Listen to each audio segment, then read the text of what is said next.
Hello friends, today in this lecture I am going to discuss about soil mechanics. आज इस lecture में हम लोग soil mechanics के बारे में जानेंगे। तो soil mechanics सबसे पहले आते हैं। soil mechanics से पहले हम लोग बात करते हैं soil के बारे में। soil क्या है? अगर हम लोग जियोलॉजिस्ट या फिर एग्रीकल्चरिस्ट से पूछेंगे तो उसके लिए soil का मतलब अलग अलग होता है। But being engineer for engineers soil का मतलब होता है कि it is a natural product जो कि वेदरिंग का रिजल्ट मतलब वेदरिंग के कारण के रिजल्ट का एक नेचुरल प्रोडक्ट है सॉइल, जिससे हमारा अर्थ का क्रस्ट बना हुआ है। आसान भाषा में कहे तो सॉइल सिंपली एक नेचुरल प्रोडक्ट है वेदरिंग का, जिससे हमारा अर्थ का क्रस्ट फॉर्मेशन हो रहा है। अब सॉइल के ऊपर बात करते हैं। सॉइल का जो फॉर्मेशन होता है, हम लोग का जो सॉइल का फॉर्मेशन होता है, क्या बताए, वेदरिंग के कारण होता है। और वेदरिंग आप लोग को पहले से पता है वेदरिंग क्या है, एक नेचुरल प्रोसेस है जिसमें कि हम लोग का जो रॉक्स है वो वियर एंड टियर होता है by different agency of weathering, air, water, sunlight, इस तरह के वेदरिंग एजेंट होते हैं, उसके कारण वेदरिंग होता है। और वेदरिंग का जो फॉर्मेशन का रिजल्ट जो होता है वो सॉइल होता है। तो हम लोग जान चुके सॉइल क्या है।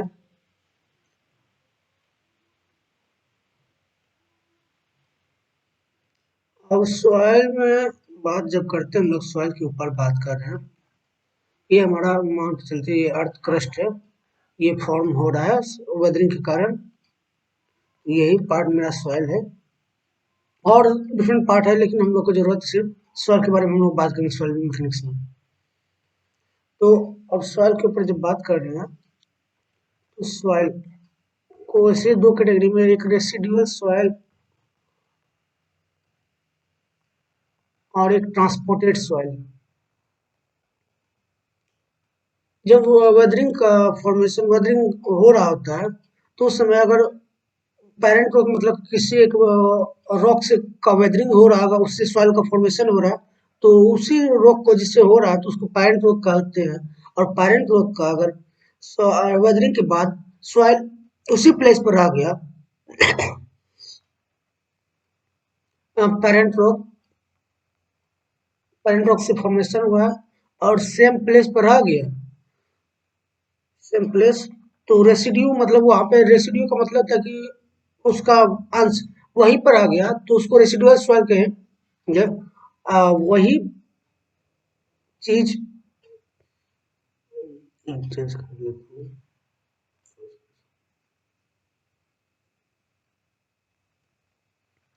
ट्रांसपोर्टेड सॉइल क्या है? ट्रांसपोर्टेड सॉइल, अगर मेरा residual soil river water air इस सब के कारण अगर वही रेसिडुअल सॉइल कहीं और प्लेस चेंज कर लेता है या फिर ट्रांसपोर्ट हो जाता है, मतलब प्लेस चेंज कर ट्रांसपोर्ट हो रहा है कहीं और जगह पे, तो वही रेसिडुअल सॉइल को हम लोग कहेंगे ट्रांसपोर्टेड सॉइल।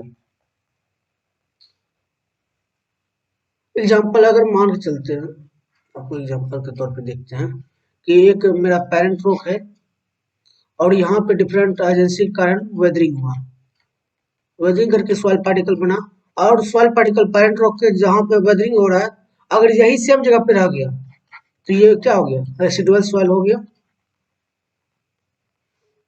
वही चीज अगर यहाँ से मान के चलते हैं रिवर रिवर फ्लो के कारण ये जो पार्टिकल सॉइल पार्टिकल है कहीं और इस जगह आके डिपोजिट हो गया, तो इसको हम लोग कहते हैं ट्रांसपोर्टेड सॉइल। यहाँ पे आके ट्रांसपोर्ट हो गया, क्योंकि पेरेंट रॉक यहाँ पे था, फॉर्मेशन यहाँ पे हुआ, यहाँ पे रेसिड्यू बन के वही रेसिडुअल सॉइल हो गया था।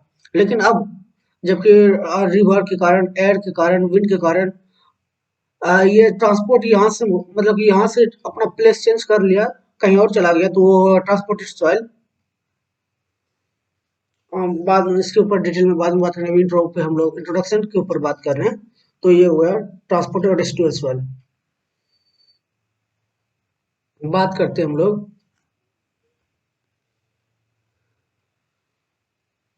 बात करते हैं और सॉइल की कैटेगरी का बेस अलग अलग होता है। और एक कैटेगरी सॉइल का जो होता है कोहेशनलेस,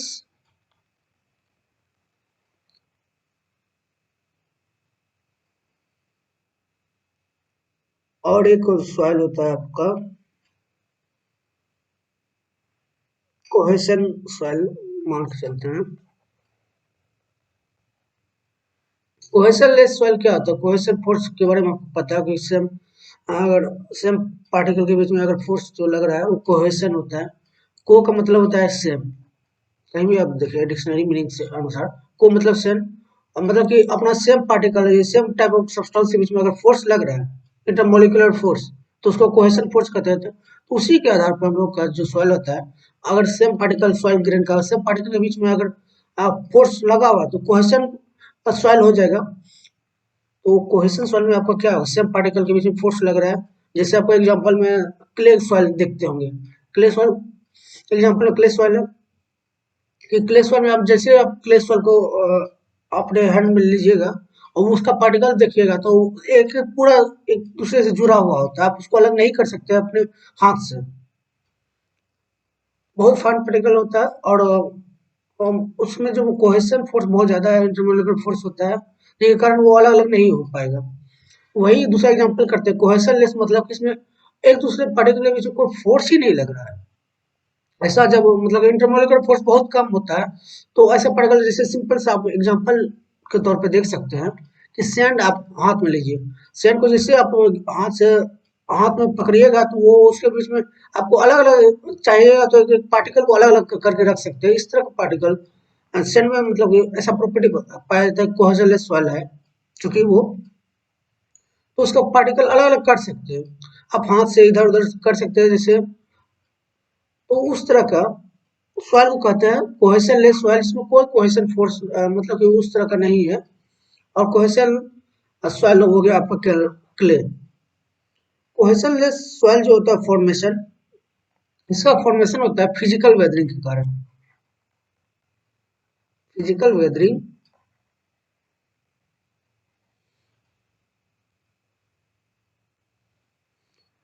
फिजिकल वेदरिंग का रिजल्ट होता है कोहेशन लेस सॉइल। तो फिर कोहेशन वाला सॉइल किसका रिजल्ट होता है? तो इसके लिए आपका आता है केमिकल वेदरिंग के कारण होता है ये सब। फिजिकल वेदरिंग आपका फिजिकल नेचर, जैसे सनलाइट के कारण हो गया, फिर एयर रेनफॉल के कारण हो गया, ये फिर इस तरह का वेदरिंग जो हुआ वो होगा आपका फिजिकल वेदरिंग। केमिकल वेदरिंग में होगा ऑक्सीडेशन हो गया आपका, फिर और सब प्रोसेस है जो कि केमिकली होता है। केमिकल में आपका क्या होता है कि फिजिकल में, सुपर फिजिकल में क्या चेंज, उसका प्रॉपर्टी कुछ चेंज नहीं करता है। फिजिकल से यही मतलब है, केमिकल में होता है आपका प्रॉपर्टी, पूरा प्रॉपर्टी ही मतलब कि इंटीरियर प्रॉपर्टी पूरा चेंज हो जाता है, उसको कहते हैं केमिकल वेदरिंग। केमिकली इसमें वेदर होता है इसमें। तो ये रिजल्ट होता है कोहेशन लेस, कोहेशन सॉइल जो होता है आपका केमिकल वेदरिंग के कारण कोहेशन सॉइल का फॉर्मेशन होता है, और फिजिकल वेदरिंग के कारण कोहेशन लेस सॉइल का फॉर्मेशन होता है। इतना तक आप समझ गए। हम लोग आगे बढ़ते हैं, अब बात करते हैं सॉइल मैकेनिक्स के ऊपर। सॉइल के ऊपर बात कर लिए क्या होता है सॉइल, इंट्रो हम लोग थोड़ा सा देख चुके हैं, ओवरव्यू सॉइल के ऊपर। हम बात करते हैं सॉइल मैकेनिक्स।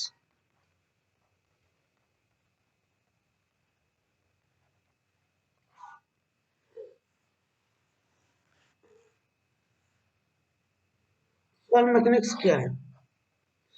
इसमें दो वर्ड आपको दिख रहा है, सॉइल और मैकेनिक्स। तो इसका मतलब है कि सॉइल के ऊपर मैकेनिक्स अप्लाई होगा, तो मैकेनिक्स के ऊपर बात करते हैं।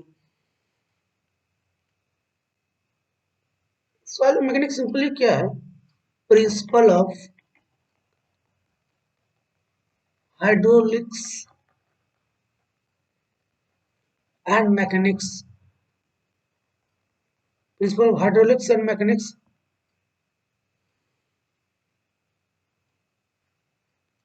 अप्लाइड। मतलब अगर हाइड्रोलिक्स और मैकेनिक्स का प्रिंसिपल हम लोग अप्लाई करके सॉइल प्रॉब्लम को अगर सॉल्व कर रहे हैं तो वही सॉइल मैकेनिक्स हो गया।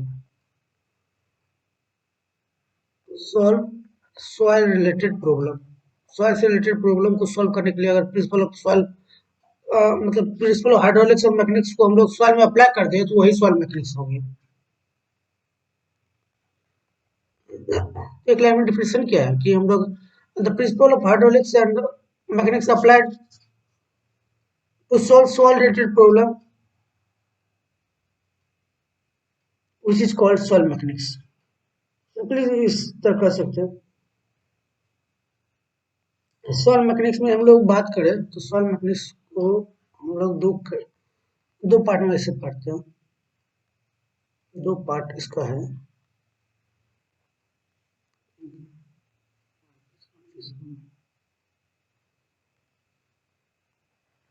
सॉइल मैकेनिक्स इसको दो पार्ट में हम लोग पढ़ते हैं।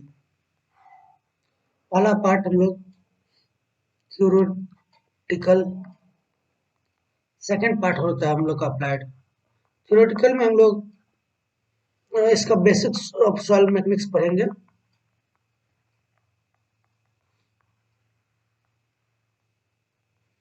और अप्लाइड में हम लोग का आ जाएगा फाउंडेशन इंजीनियरिंग, बहुत बड़ा टॉपिक है। इसमें सारा अप्लाइड हम लोग जो भी पढ़ेंगे इसका इस पे अप्लाई करेंगे। तो ये आप जान चुके सॉइल मैकेनिक्स क्या होता है।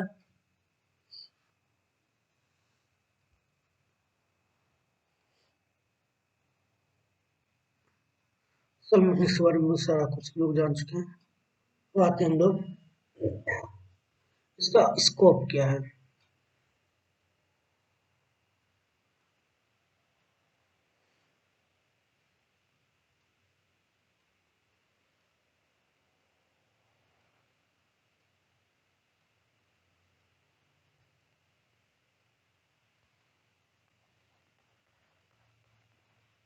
Scope of soil mechanics.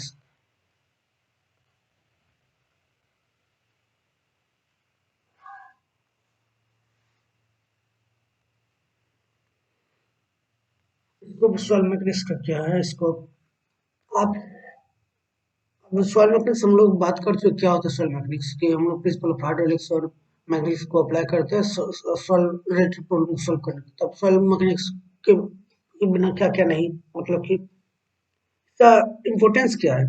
तो आपको अगर कोई अर्थ रिटेनिंग स्ट्रक्चर बनाना है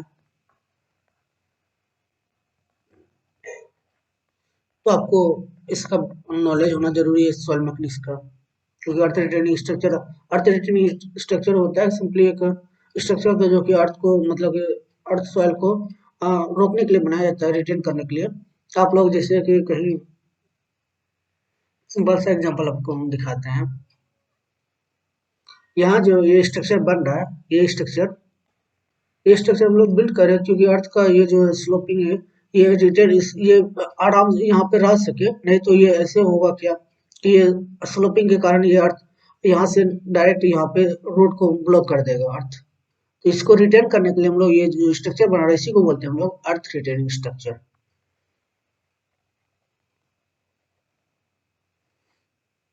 और कुछ इस तरह का स्ट्रक्चर आप लोग गाँव घर में देखिएगा। तो यहाँ पे अर्थ रिटेनिंग स्ट्रक्चर आपको बहुत जगह मिल जाएगा। आपको कहीं ब्रिज बन रहा है तो वहाँ पे हम लोग का जैसे ये ये ब्रिज जब बन रहा होता है तो ब्रिज में के बाद वहाँ पे स्लोपिंग टाइप के कुछ इस तरह करके नीचे आता है।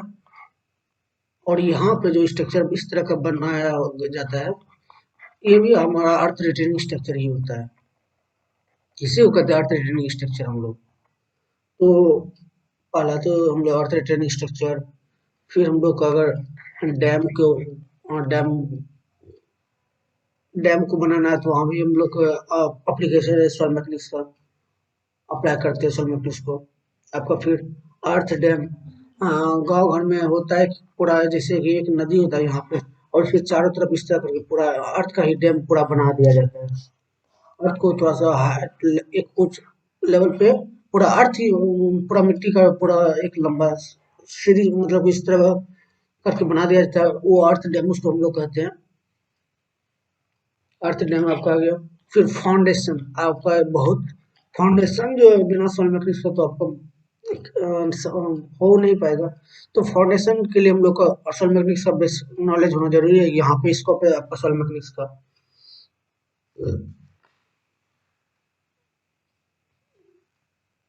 फिर आप कोई भी अंडरग्राउंड स्ट्रक्चर बना रहे हैं, अंडरग्राउंड स्ट्रक्चर शाफ्ट बना रहे हैं या फिर अंडरग्राउंड स्ट्रक्चर, तो वहाँ पे भी आपको सॉइल मैकेनिक्स का स्कोप मतलब इम्पोर्टेंस है।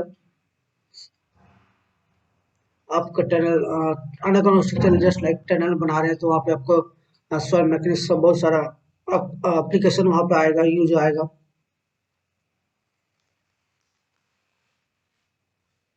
फिर आप पेवमेंट जब बना रहे थे रोड पर, तो पेवमेंट के लिए भी आपको सॉइल मैकेनिक्स वहाँ पे भी आपका सॉइल मैकेनिक्स आएगा ही, और सॉइल मैकेनिक्स का वहाँ पे यूज होगा, एप्लीकेशन है। तो ये सब था। और इसका स्कोप है सॉइल मैकेनिक्स का।